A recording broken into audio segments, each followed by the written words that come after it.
ನಿಮ್ಮವಣಿ ವೀಕ್ಷಕರಿಗೆ ನಮಸ್ಕಾರ. ಇವತ್ತು ನಮ್ಮ ಜೊತೆಯಲ್ಲಿ ಕಲ್ಯಾಣ ಕರ್ನಾಟಕದ ಹೆಮ್ಮೆಯ ಹುಡುಗ ಮತ್ತು ಡಾಕ್ಟರ್ಸ್ ಆನ್ ವೀಲ್ ಅಂತ ಒಂದು ಮಹತ್ವಾಕಾಂಕ್ಷೆಯ ಒಂದು ಸೇವೆಯ ಯೋಜನೆ ಅಡಿಯಲ್ಲಿ ಇವತ್ತು ಕನ್ನಡಿಗರಿಗಾಗಿರ್ಬೋದು ಅಥವಾ ಭಾರತೀಯರಿಗಾಗಿರ್ಬೋದು ಪರಿಚಿತರಾಗಿರುವಂತಹ ನಿಮ್ಮೆಲ್ಲರ ಪ್ರೀತಿಯ ಸುನೀಲ್ ಕುಮಾರ್ ಎಬ್ಬಿ ಅವರ ಒಂದು ಸಂದರ್ಶನಕ್ಕೆ ನಿಮ್ಮವಣಿ ತಂಡ ಇವತ್ತು ಬಂದಿತ್ತು. ಅವರ ಒಂದು ಬಿಜಿ ಶೆಡ್ಯೂಲ್ ಅಲ್ಲಿ ಮತ್ತು ಅವರಿರುವಂತಹ ಅವರಿಗೆ ನಿರಂತರವಾಗಿ ಪೇಷಂಟ್ಸ್ ಬರ್ತಾನೆ ಇದ್ರು. ಅದರ ಮಧ್ಯದಲ್ಲೂ ನಮಗೊಂದಿಷ್ಟು ಸಮಯ ಕೊಟ್ಟು ಈ ಪುಟ್ಟ ಚಾನಲ್ಗೆ ಬೆಂತಡ್ತಿರುವಂತಹ ಸುನೀಲ್ ಕುಮಾರ್ ಸರ್ಗೆ ಈ ಕಾರ್ಯಕ್ರಮಕ್ಕೆ ಸ್ವಾಗತ. ಜೊತೆಯಲ್ಲಿ ನಮಸ್ಕಾರ ಸರ್. ನಮಸ್ಕಾರ ಸರ್. ಸರ್, ಹೇಗಿದ್ದೀರಿ? ತುಂಬಾ ಚೆನ್ನಾಗಿದ್ದೀನಿ ಸರ್. ಎಸ್ ಸರ್, ನಿಮ್ಮನ್ನ ಭೇಟಿ ಮಾಡಿದಾಗ ಅಥವಾ ನಿಮ್ಮನ್ನ ಮಾತಾಡಿಸಿದಾಗ ಒಂದಿಷ್ಟು ಹೊಸ ವಿಷಯಗಳು ನಮ್ಗೆ ಹೇಳ್ತಾನೆ ಇರ್ತೀರಾ ಮತ್ತು ಸಮಾಜದ ಬಗ್ಗೆ ನಿಮ್ಗಿರುವಂತಹ ಕಾಳಜಿ ಮತ್ತು ಕಳಕಳಿ ಬಗ್ಗೆ ಅವಾಗವಾಗ ನಮ್ಮ ಬೆನ್ನು ತಟ್ಟಿ ಮತ್ತು ನಮಗೆ ಪ್ರೋತ್ಸಾಹ ನೀಡ್ತಾನೆ ಇದ್ದೀರಾ ಸರ್. ಧನ್ಯವಾದಗಳು ಸರ್. ಸರ್, ಮೊದಲನೇದಾಗಿ ಮೊನ್ನೆ ಪಾಟೀಲ್ರು ಒಂದು ಸ್ಟೇಟ್ಮೆಂಟ್ ನ ಕೊಟ್ರು. ಆ ವಿಚಾರವಾಗಿ ತಾವು ಏನ್ ಹೇಳ್ತೀರಾ ಸರ್? ನಮ್ಮ ವೈದ್ಯಕೀಯ ಶಿಕ್ಷಣ ಸಚಿವರು ಡಾಕ್ಟರ್ ಶರಣ್ ಪ್ರಕಾಶ್ ಪಾಟೀಲ್ ಅವರು ಜನೌಷಧಿ ಮಳಿಗೆಗಳನ್ನ ಸರ್ಕಾರಿ ಆಸ್ಪತ್ರೆಗಳಲ್ಲಿರೋದನ್ನ ನಾವು ಬಂದ್ ಮಾಡ್ತೀವಿ ಅಂತ ಹೇಳಿದ್ದಾರೆ. ಅದಕ್ಕೆ ಆಲ್ಟರ್ನೇಟಿವ್ ಆಗಿ ಏನ್ ಮಾಡ್ತಿದ್ವಿ ಅಂತಾನು ಹೇಳಿದ್ದಾರೆ. ಸಂಪೂರ್ಣವಾಗಿ ಉಚಿತವಾಗಿ ನಾವು ಔಷಧಿ ಕೊಡುವಾಗ ಕಡಿಮೆ ದರದಲ್ಲಾದ್ರೂ ಯಾಕೆ ಕೊಡಬೇಕು ಅಂತ. ಬಿಕಾಸ್ ಇದು ತಮಿಳುನಾಡು ಮತ್ತು ಕೇರಳದಲ್ಲಿ ಇದೇ ಪದ್ಧತಿ ಇದೆ. ಕಾನೂನು ಏನ್ ಹೇಳುತ್ತಂದ್ರೆ ಆರ್ಟಿಕಲ್ 21 ಪ್ರಕಾರ ಪ್ರತಿಯೊಬ್ಬ ವ್ಯಕ್ತಿಗೂ ಜೀವಿಸುವ ಹಕ್ಕು ಇದೆ. ಅದೇ ರೀತಿ ಸರ್ಕಾರ ಉದ್ದೇಶ ಏನೆಂದ್ರೆ ರೈಟ್ ಟು ಲೈಫ್ ಅಂತ, ರೈಟ್ ಟು ಹೆಲ್ತ್ ಅಂತ. ಪ್ರತಿಯೊಬ್ಬನಿಗೂ doctor consultation free, medicines free, tests free ಮಾಡೋ ಉದ್ದೇಶದಿಂದ ಸರ್ಕಾರ ಇದನ್ನ ಕ್ರಮ ಕೈಗೊಂಡಿದೆ ಅಂತ ಸರ್ಕಾರ ಹೇಳ್ತಾರಂಥದ್ದು ನಿಜವಾಗ್ಲೂ ಒಂದು ಒಳ್ಳೆಯ ಸುದ್ದಿನೇ ಇದು. ಆದ್ರೆ ಈ ಬಿಜೆಪಿ ಅವರು ಜನೌಷಧಿಗಳನ್ನ ಕಡಿಮೆ ದರದಲ್ಲಿ ಕೊಡ್ತಾ ಇದ್ರು, ಅದನ್ನಾದ್ರೂ ಯಾಕೆ ಮುಚ್ತಾರೆ ಅಂತ ಕೇಳ್ತಾ ಇದ್ದಾರೆ.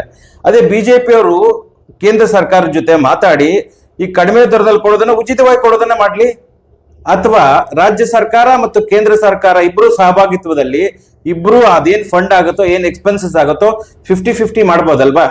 ಅದು ಬಿಟ್ಟು ರಾಜಕೀಯ ಮಾಡ್ಕೊಳ್ಳೋದ್ರಲ್ಲಿ ಅರ್ಥ ಇಲ್ವಲ್ಲ. ಬಿಜೆಪಿ ಅವ್ರು ಬಂದಾಗ ಹೀಗೆ ಹೇಳೋದು, ಕಾಂಗ್ರೆಸ್ ಅವ್ರು ಬಂದಾಗ ಹಾಗೆ ಹೇಳೋದು ಆಗ್ಬಿಟ್ಟಿದೆ. ಆದ್ರೆ ಫೈನಲಿ ನಮಗೆ ಜನರಿಗೆ ನೀವು ಉಚಿತವಾಗಿ ಕೊಟ್ರೇನೆ ಕೊಡ್ಬೇಕಾಗಿರೋಂತ ನಿಮ್ಮ ಆದ್ಯ ಕರ್ತವ್ಯ. ನಮಗೆ ಫ್ರೀ ಆಫ್ ಕಾಸ್ಟ್ ಅಲ್ಲಿ ನಮ್ಗೆ ಸಿಗ್ಬೇಕು. ಡಾಕ್ಟರ್ ಕನ್ಸಲ್ಟೇಷನ್ಸು, ಮೆಡಿಸಿನ್ಸು, ಟೆಸ್ಟ್ಗಳು, ಸ್ಕ್ಯಾನ್ಗಳು ಎಲ್ಲ ಫ್ರೀ ಆಫ್ ಕಾಸ್ಟ್ ಅಲ್ಲಿ ಕೊಡ್ಬೇಕಾಗಿರೋಂಥದ್ದು ನಿಮ್ಮ ಆದ್ಯ ಕರ್ತವ್ಯ. ಬಿಕಾಸ್ ನಾವು tax payers, indirect tax payers or direct tax payers. ಹಾಗಾಗಿ ನಮ್ಮ ತೆರಿಗೆ ದುಡ್ಡಲ್ಲಿ ನೀವು MLAಗಳು, MP ಗಳು, ನೀವು ಮಣಿಪಾಲು, ವಕಾಡು, ಮಲೇಷಿಯಾ, ಹಾಂಗ್ಕಾಂಗು, UK ಹೋಗಿ ತೋರ್ಸ್ಕೋತೀರಾ. ನಮ್ಗೆ ಗತಿ ಇರುವಂತದ್ದು ಸರ್ಕಾರಿ ಆಸ್ಪತ್ರೆ ಅಲ್ವಾ? ಹಾಗಾಗಿ ಸರ್ಕಾರಿ ಆಸ್ಪತ್ರೆಗಳಲ್ಲಿ ಫ್ರೀ ಆಗಿ ಇದೆಲ್ಲಾನು ಆಗ್ಬೇಕಾಗಿರೋಂಥದ್ದು ರಾಜ್ಯ ಸರ್ಕಾರ ಮಾಡ್ತಾ ಇದೆ. ಇದು ತುಂಬಾ ಶ್ಲಾಘನೀಯ ವಿಚಾರ. ನಮ್ಮ ವೈದ್ಯಕೀಯ ಶಿಕ್ಷಣ ಸಚಿವರು ಶರಣ್ ಪ್ರಕಾಶ್ ಪಾಟೀಲ್ ಅವರು ಹೇಳಿದಂಥದ್ದು, ಮತ್ತೆ ನಮ್ಮ ಆರೋಗ್ಯ ಮಂತ್ರಿ ದಿನೇಶ್ ಗುಂಡೂರಾವ್ ಹೇಳಿದಂಥದ್ದು. ಬಟ್ ಕಾರ್ಯರೂಪಕ್ಕೆ ಎಷ್ಟಕ್ಕೆ ಬರುತ್ತೆ ಅನ್ನೋದೇ ಒಂದು ಯಕ್ಷ ಪ್ರಶ್ನೆ. ಹೇಳೋದನ್ನ ಹೇಳ್ಬಿಡ್ತಾರೆ ರಾಜಕಾರಣಿಗಳು, ಆಶ್ವಾಸನೆ ಕೊಡುವಂಥದ್ದು ಇದೇನು ಹೊಸದಲ್ಲ. ಎಲ್ಲರಿಗೂ ಆರೋಗ್ಯ, ಎಲ್ಲರಿಗೂ ಆರೋಗ್ಯ ಅಂತ ಈ ಘೋಷನ 20 ವರ್ಷದಿಂದ ಹೇಳ್ತಾ ಇದ್ದಾರೆ. ನಾನು 18 ವರ್ಷದಿಂದ ಪ್ರಾಕ್ಟೀಸ್ ಅಲ್ಲಿ ಕೇಳ್ಕೊಂಡ್ ಬಂದಿದ್ದೀನಿ. ನಿಜವಾಗ್ಲೂ ಕಾರ್ಯರೂಪಕ್ಕೆ ಬರುತ್ತಾ ಬರಲ್ವಾ ಅಂತ ಕಾದ್ ನೋಡ್ಬೇಕು. ಜನ ಎಲ್ಲ ಪ್ರಶ್ನೆ ಮಾಡ್ಬೇಕು. ನಿಜವಾಗ್ಲೂ ಹೇಳಿದ್ರಲ್ಲ ಶರಣ್ ಪ್ರಕಾಶ್ ಪಾಟೀಲ್ ಅವ್ರನ್ನೇ ಕೇಳ್ಬೇಕು.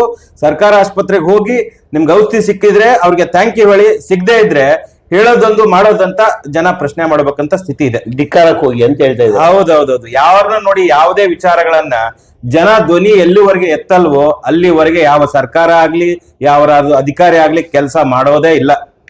ಸರ್, ಇವಾಗ ನಮಗೆ ಸ್ವತಂತ್ರ ಬಂದು ಕಳೆದ 75 ವರ್ಷಗಳಾಯ್ತು ಸರ್. ಸುಮಾರು 100 ವರ್ಷದ ಆಸುಪಾಸು ಬಂದಿದ್ದೀವಿ ಸರ್. ಇವತ್ತಿಗೂ ನಮ್ಮ ದೇಶದಲ್ಲಿ ಬಡತನ, ಎಜುಕೇಶನ್ ಮತ್ತು ವೈದ್ಯಕೀಯ ಮೂಲಭೂತ ಸೌಕರ್ಯಗಳ ಬಗ್ಗೆ ಇವತ್ತು ಜನ ಹೊಡೆದಾಡಿ ಆ ಒಂದು ಸೌಲಭ್ಯಗಳನ್ನ ಪಡೆಯುವಂತ ಪರಿಸ್ಥಿತಿ ಬಂದು ನಿಂತಿದ್ದೀವಿ ಸರ್. ಇವತ್ತು ಈ ಕೇಂದ್ರ ಸರ್ಕಾರದ ಮೇಲೆ ರಾಜ್ಯ ಸರ್ಕಾರಗಳಾಗಿರ್ಬೋದು, ರಾಜ್ಯ ಸರ್ಕಾರದ ಮೇಲೆ ಕೇಂದ್ರ ಸರ್ಕಾರಗಳಾಗಿರ್ಬೋದು, ಬೇರೆ ಬೇರೆ ಸರ್ಕಾರಗಳಿದ್ದಾಗ ಅವ್ರ ಮೇಲೆ ಇವ್ರ ಮೇಲೆ ಅವರು ಗೂಬೆಗಳನ್ನ ಕೂರಿಸ್ತಾನೆ ಇದ್ದಾರೆ ಸರ್. ಸರ್, ನಿಜವಾಗ್ಲೂ ಭಾರತೀಯರಿಗೆ ಈ ದೌರ್ಭಾಗ್ಯ ಅಂದ್ರೆ ಇವತ್ತು ಉಚಿತ ಕೊಡ್ತೀವಿ, ಇನ್ನೊಂದು ಕೊಡ್ತೀವಿ, ನಾವು ಅದನ್ನ ಮಾಡಿದ್ವಿ, ನಾವು ಈ ಯೋಜನೆ ತಂದ್ವಿ ಅಂತ ಹೇಳ್ಕೊಂಡು ಇವ್ರ ಬೆನ್ನುಗಳನ್ನ ಇವ್ರು ತಟ್ಕೊಂಡು ಓಡಾಡ್ತಾ ಇದ್ದಾರೆ ಸರ್. ಇವತ್ತು ಆರೋಗ್ಯ ವಿಚಾರದಲ್ಲೂ ಸಹ ಇವ್ರು ರಾಜಕಾರಣ ಮಾಡ್ತಾರೆ. ಒಂದು ಏನು ಎಜುಕೇಶನ್ ವಿಚಾರದಲ್ಲೂ ಸಹ ಒಂದು ರಾಜಕಾರಣ ಮಾಡ್ತಾರೆ, ಉದ್ಯೋಗಗಳ ವಿಚಾರದಲ್ಲೂ ಸಹ ರಾಜಕಾರಣ ಮಾಡ್ತಾರೆ. ಇಂಥ ರಾಜಕಾರಣ ಮಾಡುವಂತವ್ರಿಗೆ ನಿಮ್ಮ ಕಡೆಯಿಂದ ಏನು ಪ್ರೀತಿಯ ಮಾತು ಹೇಳ್ತೀರೋ ಸರ್, ಇಲ್ಲ ಬೈದ್ಬಿಟ್ಟು ಏನಾದ್ರು ಹೇಳ್ತೀರಾ ಸರ್? ಇಲ್ಲ ಸರ್, ಇವ್ರು ಏನ್ ಗೊತ್ತಾ ಸರ್, ಈ ರಾಜಕಾರಣ ತುಂಬಾ ಕುಲ್ಗಟ್ಟು ಹೋಗ್ಯಾರಂತವ್ರು.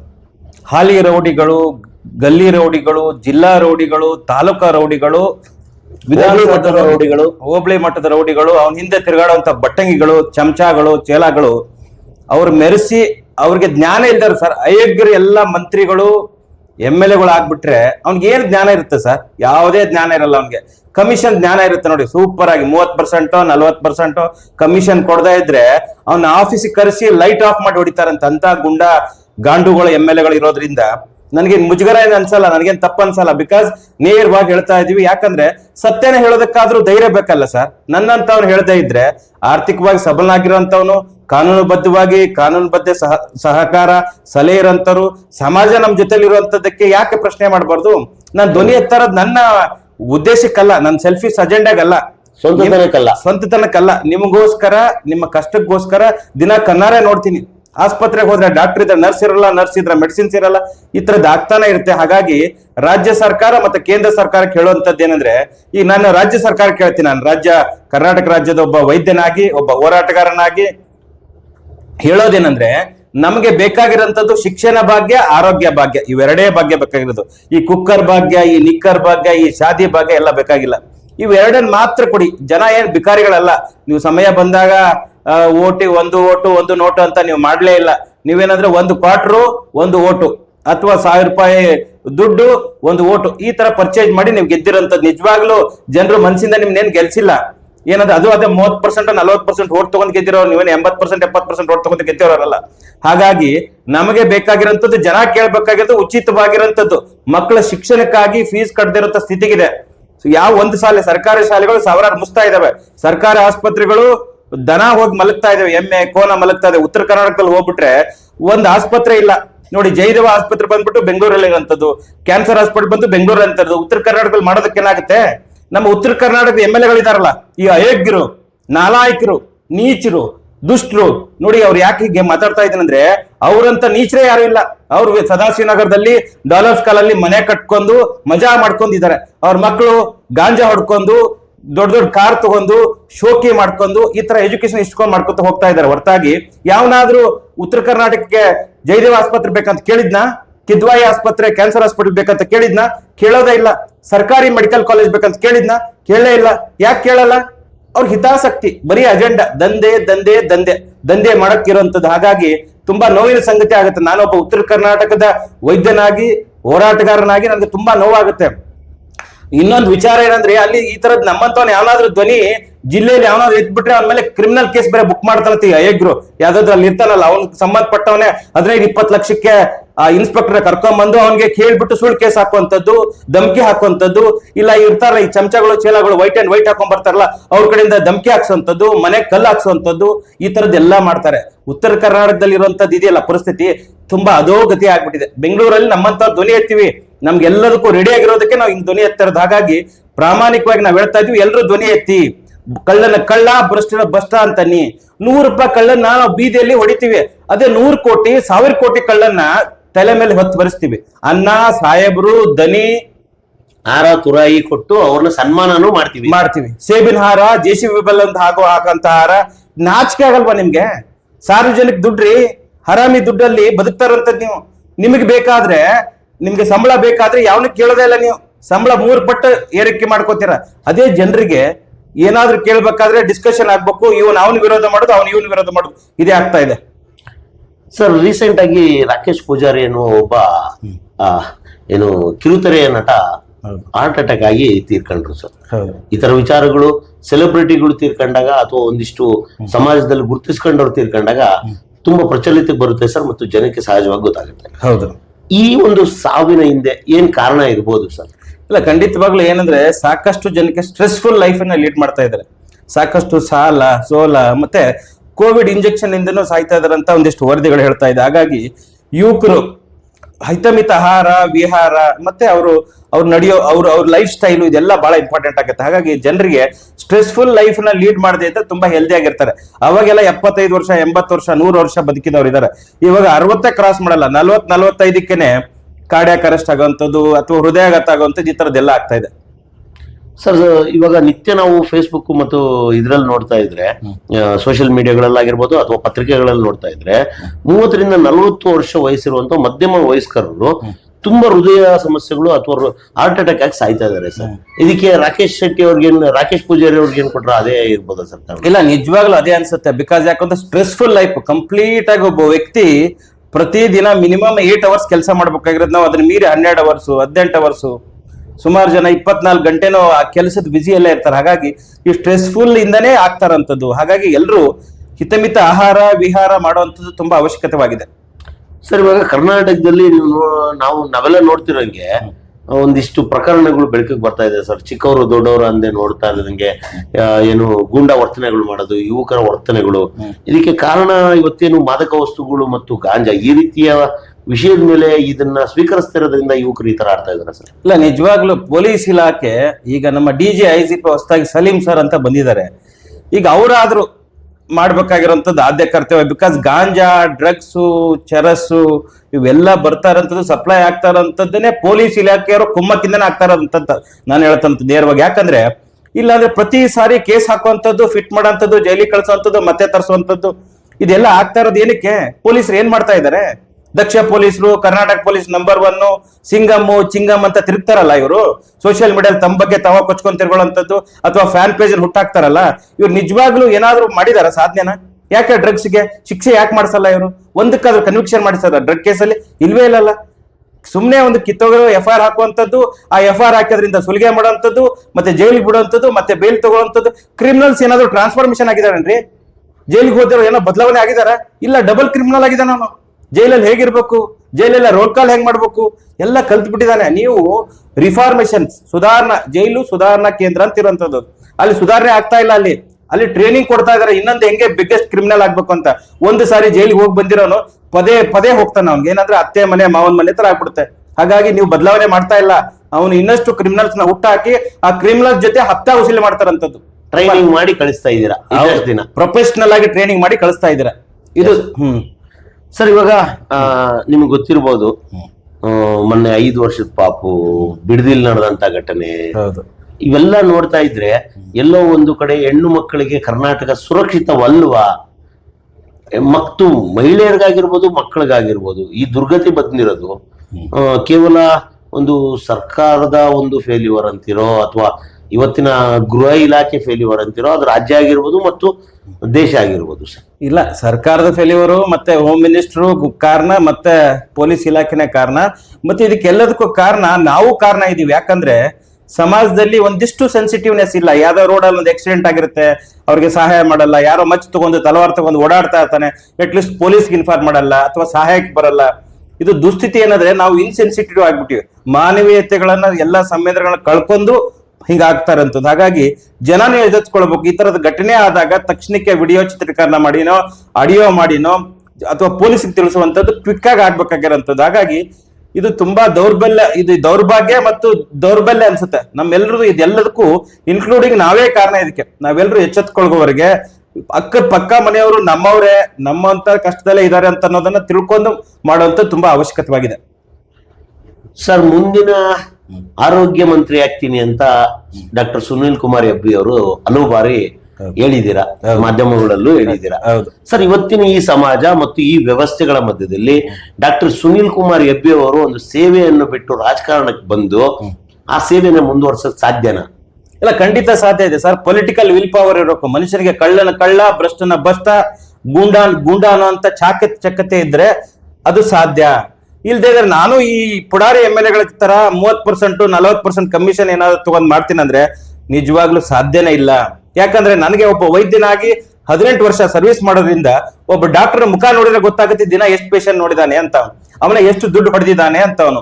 ಆಮೇಲೆ ಹಾಸ್ಪಿಟಲ್ ಅಲ್ಲಿ ಮೆಡಿಕಲ್ ಇಕ್ವಿಪ್ಮೆಂಟ್ಸ್ ಅಲ್ಲಿ ಎಷ್ಟು ದುಡ್ಡು ಹೊಡೆದಿದ್ದಾನೆ, ಪ್ರೊಕ್ಯೂಟ್ಮೆಂಟ್ ಅಲ್ಲಿ ಎಷ್ಟು ದುಡ್ಡು ಹೊಡೆದಿದ್ದಾನೆ, ನೇಮಕಾತಿಯಲ್ಲಿ ಎಷ್ಟು ದುಡ್ಡು ಹೊಡೆದಿದ್ದಾನೆ, ಈ ಆಸ್ಪತ್ರೆಯಲ್ಲಿ ಏನೇನ್ ಆಗ್ತಾ ಇದೆ ಅಂತ ನಾನು ಕಣ್ಣಾರ ಹೇಳ್ಬೋದು. ಬಿಕಾಸ್ ಯಾಕೆ 18 ವರ್ಷ ಅನುಭವ ಇದೆ ನನಗೆ. ಯಾವ್ಯಾವ ಮೆಡಿಸಿನ್ ಅಲ್ಲಿ ಎಷ್ಟು ದುಡ್ಡು ಹೊಡಿತಾರೆ, ಯಾವ ಮೆಡಿಕಲ್ ಇಕ್ವಿಪ್ಮೆಂಟ್ಸ್ ಅಲ್ಲಿ ಎಷ್ಟು ದುಡ್ಡು ಹೊಡಿತಾರೆ, ರಿಕ್ರೂಟ್ಮೆಂಟ್ ಅಲ್ಲಿ ಎಷ್ಟು ದುಡ್ಡು ಹೊಡಿತಾರೆ, ಸಂಪೂರ್ಣ ಜಾತಕ ನನ್ನ ಹತ್ರ ಗೊತ್ತಿದೆ. ಹಾಗಾಗಿ ಅನುಭವ ಇರೋವನಿಗೆ ಅಥವಾ ಅದ್ರ ಬಗ್ಗೆ ಮಾಹಿತಿ ಗೊತ್ತಿರೋವನೇ ಆರೋಗ್ಯ ಮಂತ್ರಿ ಆದ್ರೆ ಮಾತ್ರ ಈ ಸಾಧ್ಯ ಬದಲಾವಣೆ ತರಕ್ ಸಾಧ್ಯ. ಹೊರತಾಗಿ ಯಾರಾದ್ರೂ ಒಬ್ಬ ಅನ್ಎಜುಕೇಟೆಡ್ ಆಗಿರೋಂಥವನು, ಅದಕ್ಕೆ ಜ್ಞಾನ ಇಲ್ದಿರೋಂಥವನು ಅಥವಾ ಪೊಲಿಟಿಕಲ್ ಕಾರಣದಿಂದ ಅಥವಾ ನಮ್ಮ ಜಾತಿಯವನು ಅಥವಾ ನಮ್ಮ ಪಕ್ಷದವನು ಈ ತರ ಕಾರಣಗಳಿಂದ ಅವನ ಆರೋಗ್ಯ ಮಂತ್ರಿ ಮಾಡ್ಬಿಟ್ರೆ ಏನ್ ಬದಲಾವಣೆ ಮಾಡಕ್ ಸಾಧ್ಯ ಆಗುತ್ತೆ ಸರ್? ಶ್ರೀರಾಮುಲು ಅಂತ ಒಬ್ರು ಆರೋಗ್ಯ ಮಂತ್ರಿ ಆಗಿದ್ರು, ಅವ್ರು ನಕಲಿ ಡಾಕ್ಟರ್ಗೆನೆ ಪ್ರಾಕ್ಟೀಸ್ ಮಾಡೋದಕ್ಕೆ ಕೊಡ್ತೀವಿ ಅಂತ ಅವ್ರು ಹೇಳಿದ್ರು. ಈ ತರದ್ದು ಆದಾಗ ಹೇಗಾಗುತ್ತೆ? ಇಂತಿಂತವ್ರೆಲ್ಲ ಆರೋಗ್ಯ ಮಂತ್ರಿಗಳಾಗ್ಬಿಟ್ಟಿದ್ರೆ ಏನಾಗ್ಬಿಡುತ್ತೆ? ನಾನು ಹೇಳ್ತಾರ ಅವ್ರು ಒಳ್ಳೆ ಕೆಲಸ ಮಾಡಿದ್ದು ಇದೆ. ಆತರ ನಕಲಿ ಡಾಕ್ಟರ್ಗೆ ನಾವು ಪರ್ಮಿಷನ್ ಕೊಡ್ತೀವಿ ಅಂತ ಹೇಳಿದ್ರು ಅವರು ಪಾರಂಪರಿಕ ವೈದ್ಯರು ಅದು ಇದು ಕತೆ ಹೇಳಿದ್ರು. ಈ ತರ ಅಲ್ಲ ರೀ, ಒಬ್ಬ ಜವಾಬ್ದಾರಿಯಾಗಿರೋ ಸೆನ್ಸಿಟಿವ್ ಆಗಿ ಮಾತಾಡ್ಬೇಕಲ್ವಾ ಅದು. ಹಾಗಾಗಿ ನಾವೆಲ್ಲರ ಜವಾಬ್ದಾರಿ ಏನಂದ್ರೆ, ನಾನೊಬ್ಬ ಆರೋಗ್ಯ ಮಂತ್ರಿ ಆದ್ರೆ ಖಂಡಿತವಾಗ್ಲೂ ಈ ರಾಜ್ಯದಲ್ಲಿ ಆರೋಗ್ಯ ಮಾನವನ ಮೂಲಭೂತ ಹಕ್ಕು, ಪ್ರತಿಯೊಬ್ಬನಿಗೆ ₹1 ಹಿಡಿದು 1 ಕೋಟಿವರೆಗೂ ಫ್ರೀ ಆಫ್ ಕಾಸ್ಟ್ ಅಲ್ಲಿ ಸರ್ವಿಸ್ ಕೊಡ್ಬೇಕು. ಅದು ಆಗ್ಬೇಕಾಗಿರೋಂಥದ್ದು. ಈ MLA MP-ಗಳಿಗೆ ಏನ್ ಸಿಗುತ್ತಲ್ಲ, ಯಾರಾದ್ರೂ MLA MP ಅವ್ರ ಹೆಂಡತಿಗಳು ಅಥವಾ ಅವ್ರ ಹೆಂಡತಿಯರು ಎಲ್ಲಾದ್ರೂ ಹೋಗಿ ಹಾಸ್ಪಿಟಲ್ ಅಲ್ಲಿ ಡೆಲಿವರಿ ಆಗಿದ್ದಿದೆಯಾ? ಒಂದು ಸರ್ಕಾರಿ ಆಸ್ಪತ್ರೆಯಲ್ಲಿ ಇದೆಯಾ? ಆಯ್ತು, ಈ IAS IPS ಇದಾರಲ್ಲ ಅವ್ರ ಹೆಂಡತಿಗಳು ಎಲ್ಲಾದ್ರೂ ಸರ್ಕಾರಿ ಆಸ್ಪತ್ರೆಯಲ್ಲಿ ಡೆಲಿವರಿ ಆಗಿದ್ದು ಹೆರಿಗೆ ಆಗಿದ್ದಿದೆಯಾ? ಅಥವಾ ಎಮರ್ಜೆನ್ಸಿ ಅದಾಗ ಹೋಗಿದ್ದಿದ್ಯಾ? ಅಂದ್ರೆ ಹೋಗಲ್ಲ ಅಂದ್ರೆ ಅದ್ರಲ್ಲಿ ಸರ್ವಿಸ್ ಸಿಗ್ತಾ ಇಲ್ಲ ಅಂತಾನೆ ಅರ್ಥ. ಅದು MLA MP-ಗಳು IAS IPS KS ಇವ್ರು ಯಾರು ಹೋಗಲ್ಲ ಅಂದ್ರೆ ಅಲ್ಲಿ ಸರ್ವಿಸ್ ಇಲ್ಲ ಅಂತ ಅರ್ಥ. ಅಥವಾ ನೀವು ಹೋಗಿ ಪ್ರೂವ್ ಮಾಡಿ, ನಿಮ್ಮ ಆರೋಗ್ಯ ಚೆನ್ನಾಗಿದ್ರೆ ಜನ ಎಲ್ಲ ಹೋಗ್ತಾರೆ. ಪ್ರೂವ್ ಮಾಡಿ, ನಾನು MLA ಅಪ್ಪ, ಈ ಕ್ಷೇತ್ರದ MLA, ನಾನು ಹೋಗ್ತಾ ಇದ್ದೀನಿ ನೋಡಿ ಸರ್ಕಾರಿ ಆಸ್ಪತ್ರೆಗೆ ಟ್ರೀಟ್ಮೆಂಟ್ ತಗೋತಾ, ಪ್ರೂವ್ ಮಾಡಿ.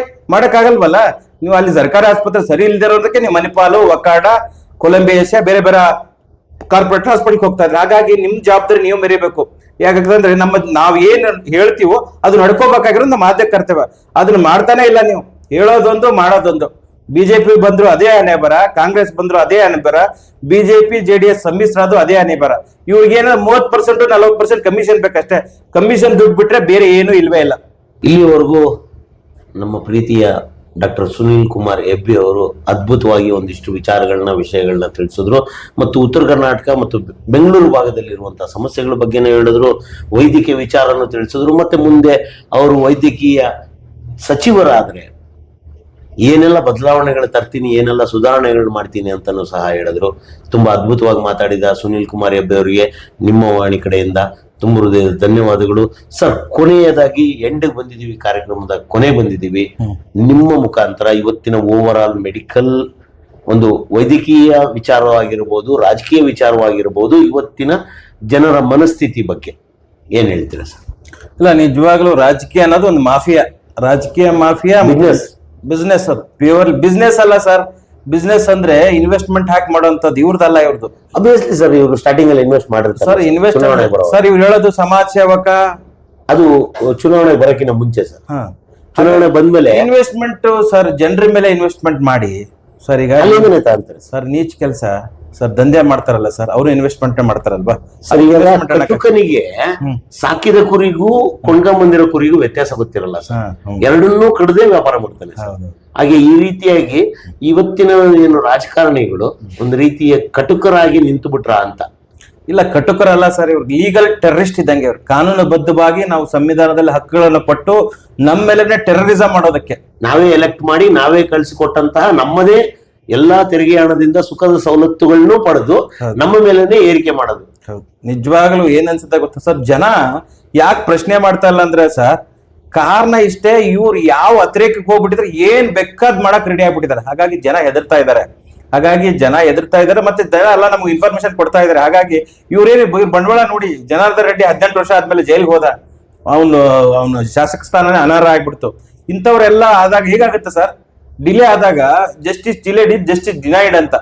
ನ್ಯಾಯಾಲಯನು ನಮ್ಗೆ ನ್ಯಾಯ ಕೊಡೋಂಥದ್ದು ನಾವು ಸತ್ ಮೇಲೆನೋ ಬದುಕಿದ್ದಾಗ ಅಂತ ನ್ಯಾಯ ಸಿಕ್ಕಿದ್ ನಾನು ನೋಡ್ಲೇ ಇಲ್ಲ ಬಹಳಷ್ಟು ಕೇಸಸ್ಗಳಲ್ಲಿ. ಹಾಗಾಗಿ ನಾನು ನ್ಯಾಯಾಲಯಕ್ಕೆ ಅವಮಾನ ಮಾಡ್ತಾ ಇದ್ನಂತಲ್ಲ, ಇರೋ ವಾಸ್ತವ ಸ್ಥಿತಿಯಲ್ಲಿ ನ್ಯಾಯಾಲಯ ನ್ಯಾಯಾಧೀಶರಿಗೆ ಅತ್ಯಂತ ಗೌರವಯುತವಾಗಿ ನಡ್ಕೊಳ್ಳೋಂಥವ್ರು ನಾನು, ಇಡೀ ಎಲ್ರೂ ಜನ ನಡ್ಕೊಳ್ಬೇಕಾಗಿರತ್ತದಾದ್ರೆ ಈ ಜಸ್ಟಿಸ್ ಸಿಗುವಾಗ ಸಿಕ್ಕಿಲ್ಲ, ಬೇಕಾದಾಗ ಬೇಕಾಗಿಲ್ಲ ಅಂದಾಗ ಬಹಳ ಕಷ್ಟ ಆಗುತ್ತೆ. ಹಾಗಾಗಿ ನಾನು ಏನ್ ಹೇಳಕ್ ಕೊಟ್ಟಿದ್ದೆ ಅಂದ್ರೆ, ಈ ರಾಜಕೀಯ ಮಾಫಿಯಾ, ಈ ಮೆಡಿಕಲ್ ಮಾಫಿಯಾ ಇವೆರಡು ನಿಲ್ಬೇಕು. ಅವಾಗ ಮಾತ್ರ ಜನರಿಗೆ ಸುಖದಿಂದ ಆರೋಗ್ಯಯುತವಾಗಿ ಇರಕ್ ಸಾಧ್ಯ ಆಗುತ್ತೆ. ಸರ್, ತುಂಬಾ ಥ್ಯಾಂಕ್ಸ್. ಇಷ್ಟೊತ್ತವರೆಗೂ ನಿಮ್ಮ ಅಮೂಲ್ಯವಾದ ಸಮಯ ಮತ್ತು ನಿಮ್ಮ ಒಂದು ರೋಗಿಗಳ ಬಿಜಿ ಶೆಡ್ಯೂಲ್ ಅಲ್ಲೂ ಸಹ ನಮ್ಮ ಜೊತೆಯಲ್ಲಿ ಒಂದು 20 ನಿಮಿಷಗಳ ಕಾಲ ಮಾತಾಡಿದ್ದೀರಾ. ನಿಮಗೆ ತುಂಬಾ ಧನ್ಯವಾದಗಳು ಸರ್. ಮುಂದಿನ ದಿನಗಳಲ್ಲಿ ಹಲವಾರು ಕಾರ್ಯಕ್ರಮಗಳನ್ನ ಮಾಡೋಣ ಅಂತ ನೀವು ಸಹ ಹೇಳ್ತಾ ಇದ್ದೀರಾ. ನಿಮ್ಮ ವಾಣಿ ನಿಮ್ಮ ಜೊತೆಯಲ್ಲಿರುತ್ತೆ, ನಿಮ್ಮ ಹಿಂದೆ ಇರುತ್ತೆ. ಖಂಡಿತವಾಗ್ಲೂ ಸಮಾಜ ಸುಧಾರಣೆ ವಿಚಾರವಾಗಿ ನಿಮ್ಮ ವಾಣಿ ಸದಾ ನಿಮ್ಮ ಜೊತೆಯಲ್ಲಿರುತ್ತೆ ಸರ್. ಧನ್ಯವಾದಗಳು ಸರ್, ನಮ್ಗೆ ಈ ಒಂದು ಇಂಟರ್ವ್ಯೂ ಕೊಟ್ಟಿದ್ದೀವಿ. Thank you sir. Thank you. ನಮಸ್ತೆ ಸರ್. Thank you.